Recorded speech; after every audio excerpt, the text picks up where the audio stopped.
तो एक बार फिर सभी छात्रों का स्वागत है गणित दर्पण चैनल पे।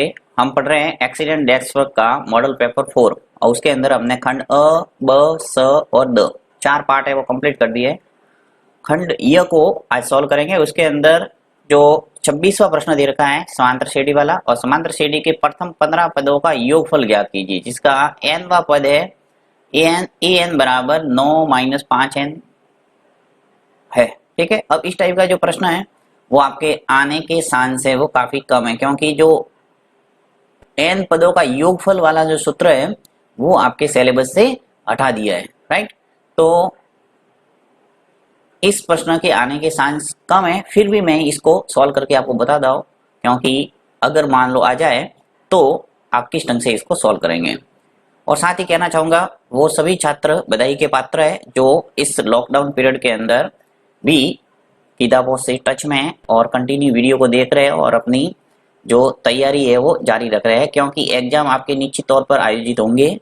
जैसे भी स्थिति कंट्रोल में आएगी आपके एग्जाम का आयोजन होगा, इसलिए आपको किताबों से दूर नहीं जाना है, आपको हमेशा पढ़ाई के टच में रहना है। और टच में रहेंगे तभी आपको सभी बातें हैं वो जो भी स्कूल स्तर पर वीडियो के माध्यम से जितना भी आपने सीखा है वो आपके दिमाग में रहेगा। अन्यथा आप किताब से दूर हो गए, टच में नहीं रहे स्टडी के, तो आप भूल जाएंगे धीरे धीरे सभी बातें। इसलिए आपको टच में रहना जरूरी है।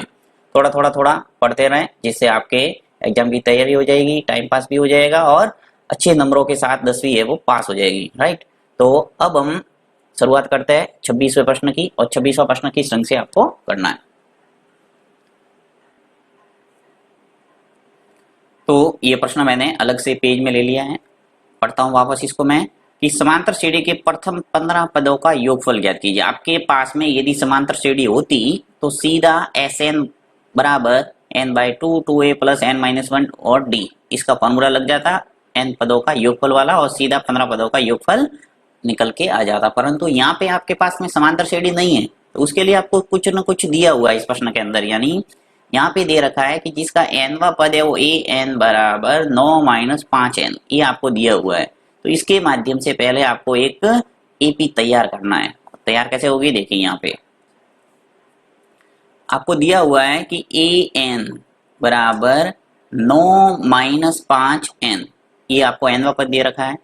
तो a1 क्या हो जाएगा, यानी n की जगह आपको क्या करना है, कंटिन्यू 1 2 3 4 जितने भी पद आप निकालना चाहे एपी के वो निकाल सकते हैं। तो यहाँ पे मैं सबसे पहले क्या करता हूँ, a1 निकालता हूँ, यानी a n की जगह रखूंगा 1, जहाँ n था वहां मैंने 1 रख लिया, तो वो आ जाएगा देखिए 9 माइनस 5, और ये n गुणा में है तो इंटू हो जाएगा 1, तो ये निकल के आ गया 9, 5 इंटू 1 क्या हो गया 5। तो आपके पास a1 है वो निकल के आ गया 5, 9 में से 5 गए तो क्या बचा 4। ठीक है, यानी a1 आ गया हमारे पास 4, पहला पद निकल के आ गया। इसी प्रकार एक पद और निकालते हैं, a2 निकालता हूं मैं। a2 बराबर क्या हो जाएगा देखिए 9 माइनस 5 इंटू, अब n की जगह मैं कितना रखूंगा 2। जब भी आपके इस टाइप का सवाल आए आप a1 a2 a3 तीन पद कम से कम निकाल दो। तो यहाँ मैं तीन पद निकाल के फिर आगे बढ़ेंगे अपन। तो देखिए a2 निकालेंगे तो 9 माइनस 5 इंटू 2 कितने हो गए 10, 9 में से 10 गए तो बचा आपने -1, यानी कि आपके पास में जो a2 है वो आ गया माइनस का 1।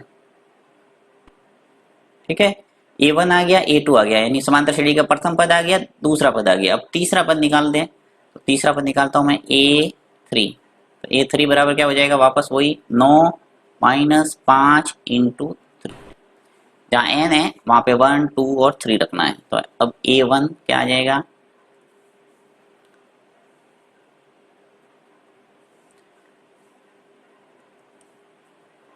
a3 निकाल देता हूँ। a3 बराबर देखिए 9 माइनस 5 का गुणा 3 से करेंगे तो क्या आ जाएगा 15। तो a3 9 में से 15 गए तो क्या बचा माइनस के 6, यानी a1 आ गया a2 आ गया a3, बस तीन पद है वो काफी है। लिखेंगे अतः संख्याओं की सूची, या फिर अभिष्ट एपी कह सकते हैं, जो भी आप लिखना चाहें लिख सकते हैं। अतः संख्याओं की सूची क्या हो गई देखिए a1 a2 और A3 लिख लो कंटिन्यू। 4 फिर -1 है, फिर आ गया -6। इस ढंग से आपके कंटिन्यू है वो आगे बढ़ सकते हैं। आप जितने भी पद निकालना चाहें निकाल सकते हैं, परंतु हमें सिर्फ 3 पद अगर है तो हम इजीली ए निकाल सकते हैं और सारवंतर निकाल सकते हैं, और वही हमें चाहिए। तो यहाँ पे चलिए, तो यहाँ पे प्रथम पद और सारवंतर निकाल देते हैं। तो प्रथम पद आपको पता है कि पहली पहली जो संख्या है वो क्या होती है, प्रथम पद। तो यहाँ लिख लेता हूं मैं, यहाँ प्रथम पद। अब प्रथम पद को ए से प्रेजेंट करते हैं। A1 का है या ए का है, एक ही बात है, ठीक है। यहाँ पे जो A1 निकाला हमने वो क्या है, ए, तो 4 आ जाएगा। अब निकालते हैं इसका सारवंतर। तो सारवंतर को डी से प्रेजेंट करते हैं और दूसरे पद में से प्रथम पद को घटाना है। तो -1 और में से 4 को घटा देंगे, यानी दूसरे पद में से प्रथम पद को लेस करना है। तो आ जाएगा आपके सारवंतर। तो -1 और -1 जुड़ेगा, इसलिए माइनस के क्या आ गए, 5। तो इस ढंग से आपके ए आ गया और डी आ गया। अब आपको SN वाला सूत्र लगाना है। तो यहाँ मैं सूत्र लगा देता हूँ।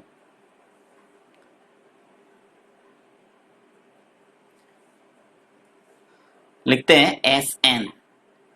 फॉर्मूला आपको याद होना चाहिए, n पदों का योग निकालने का जो सूत्र होता है, SN बराबर n/2 2a प्लस n-1 और ये d, ठीक है। ये फॉर्मूला याद करना लिख लिख के।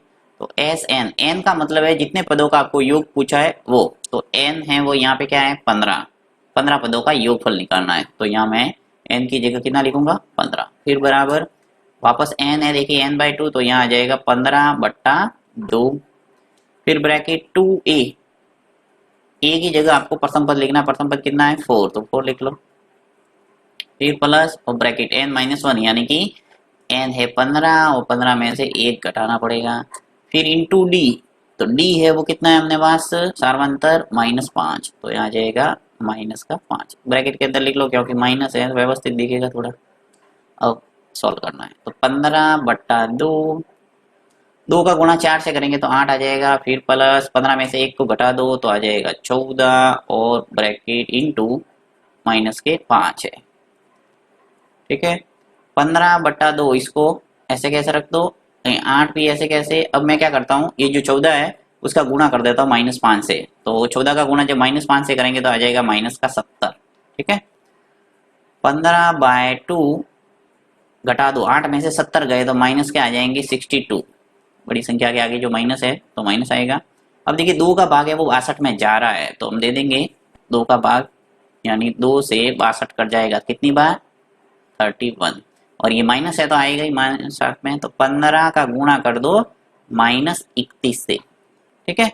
15 का गुणा जब -31 से होगा तो आपके जो उत्तर है वो आ जाएगा आपके -465, 4, 6 और 5। तो इस ढंग से आप इस प्रश्न को सॉल्व कर सकते हैं, बहुत ही सरल है।